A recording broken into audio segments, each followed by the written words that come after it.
avec ces trois risques-là, d'accord, montrent que l'investissement n'est pas vraiment protégé.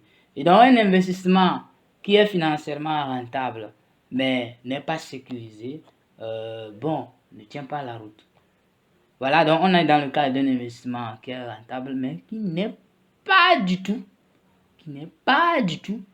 protégé. Donc, un investissement rentable, mais qui n'est pas sécurisé. Donc, je ne te conseille pas d'investir avec cette société. Je ne te le conseille pas. Si peut-être actuellement, jusqu'à présent, ils ont investi, des gens ont investi avec eux, que ça tient, c'est parce que c'est la goutte d'eau, tant pour moi, qui n'a pas encore débordé la vase. Je vous assure. Je t'assure.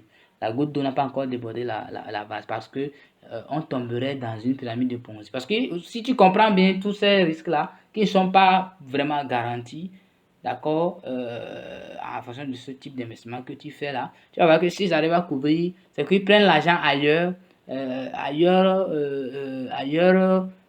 l'argent d'autres investisseurs pour couvrir d'autres en fonction de quand les contrats. Là, ça, on tomberait dans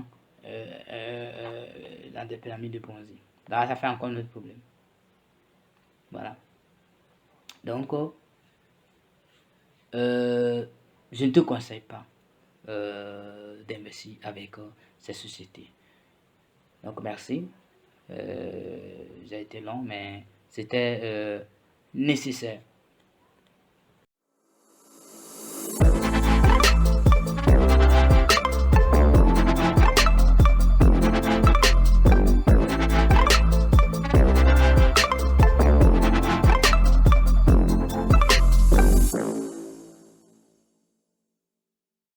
Je suis toujours sur le même point. Ouais, je sais pas. C'est-à-dire que, est-ce que ce que la compagnie gagne lui permet-il vraiment de couvrir les risques qu'elle prend ou les engagements qu'elle a pris, de pouvoir tenir ses engagements? Voilà. Donc, et on a aussi vu le premier point, c'est que, d'accord, donc si je me suis mal exprimé, vous m'excusez, mais je pense que vous suivez le raisonnement. Le premier point, on a vu que déjà à partir des frais de suivi, donc on va voir que si elle arrive à couvrir ses charges de suivi, elle arrive à le faire avec les 5000, ok, ça ne me m'étonnerait pas. Mais elle gagne quoi? Voilà, c'était la première des choses. Deuxième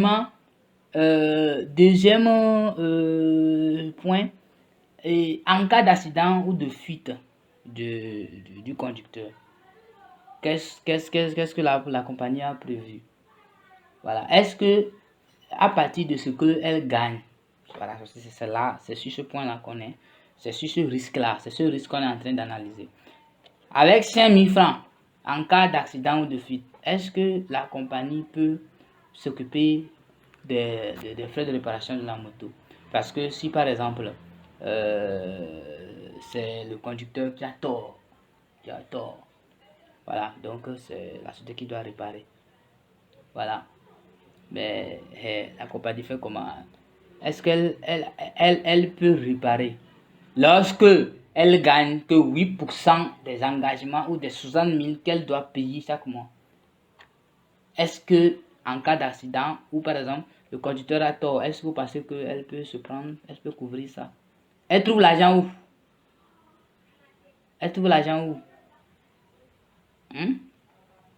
Voilà, c'est trop compliqué. Voilà. Bon, si c'est comment on appelle ça là? Le conducteur qui est plutôt victime, donc c'est l'assurance va prendre en charge. Voilà. Si l'assurance va prendre en charge, donc dans le cas où par exemple c'est le conducteur plutôt qui est victime, vous allez voir que même avant que le temps qu'on ne fasse tout ça là, la moto devait travailler. Voilà, donc même dans le cas où l'assurance peut prendre en charge, parce qu'il y a une assurance, bien sûr, est-ce que la société peut réparer en attendant que l'assurance ne prenne en charge? Ce n'est pas le cas.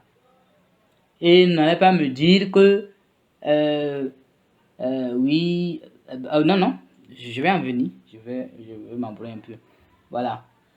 Donc, on voit que en cas d'accident, la société ne va pas pouvoir réparer la moto avec 8% des engagements qu'elle a pris. Avec les 5 000 francs par mois sur un des versements de son, elle ne peut pas. Voilà. Donc, elle ne pourra pas aussi payer donc, ses obligations, honorer ses engagements. Oui, voilà. Donc, voilà le deuxième point qui nous importe. Et c'est ce qui va...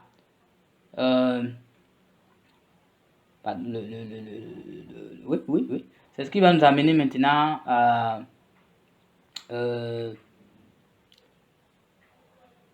au deuxième risque. Le deuxième risque. Voilà. D'accord. Les conditions imposées par la société aux aides-man sont-ils suffisants pour les dissuader à... vous me comprenez? Parce que ici, les aides-man là, ils ont la moto avec eux, il y a le GPS, ok. Mais le GPS là, ils peuvent enlever ça, déposer quelque part. Voilà. Et puis, bon, faire autre chose. Vous voyez? Donc, disparaître par exemple, voilà. Et donc, on va prendre le cas de Olé. Dans le cas d'Olé, Olé n'utilise pas de GPS. D'accord? Premier cas d'Olé, Olé n'utilise pas de GPS. Je rappelle que pour ceux qui ne sont pas au Togo, Olé est une société de transport, de taxi moto. Voilà. Donc,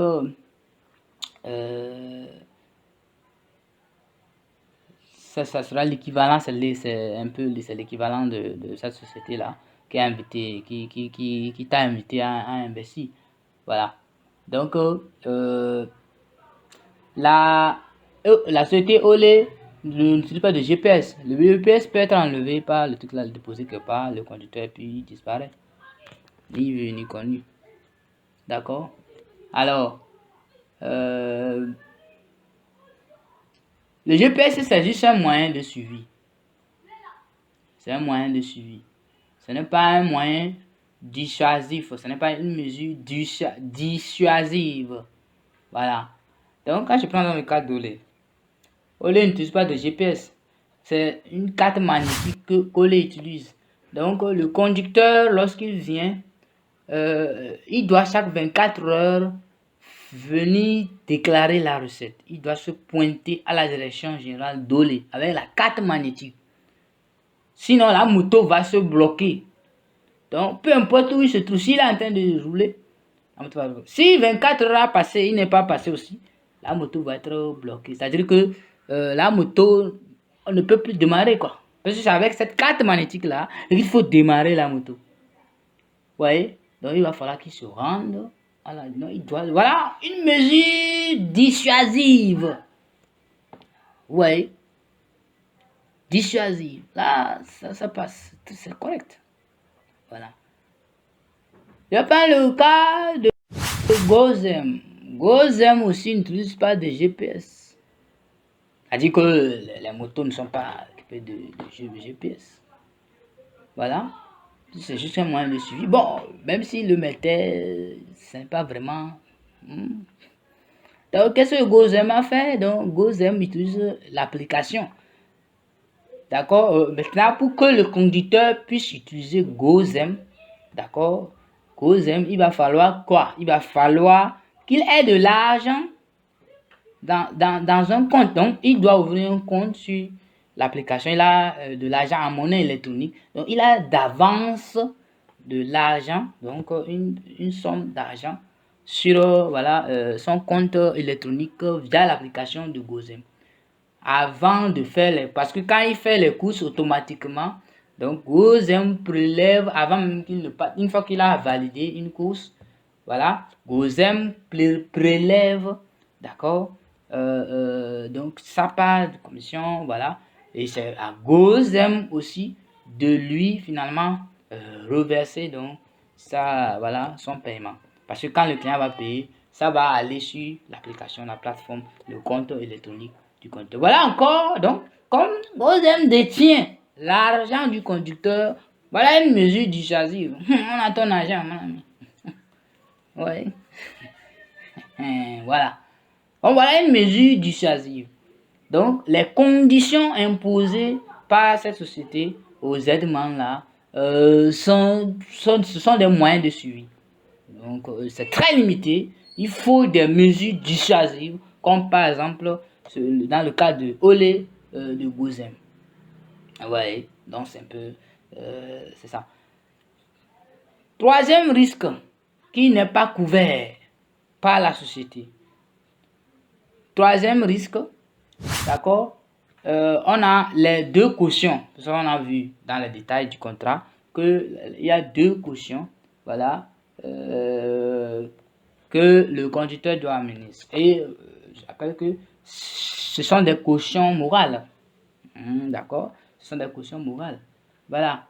Donc, même si c'était des cautions financières, ça n'aurait pas vraiment protégé, ouais, voilà, l'investissement.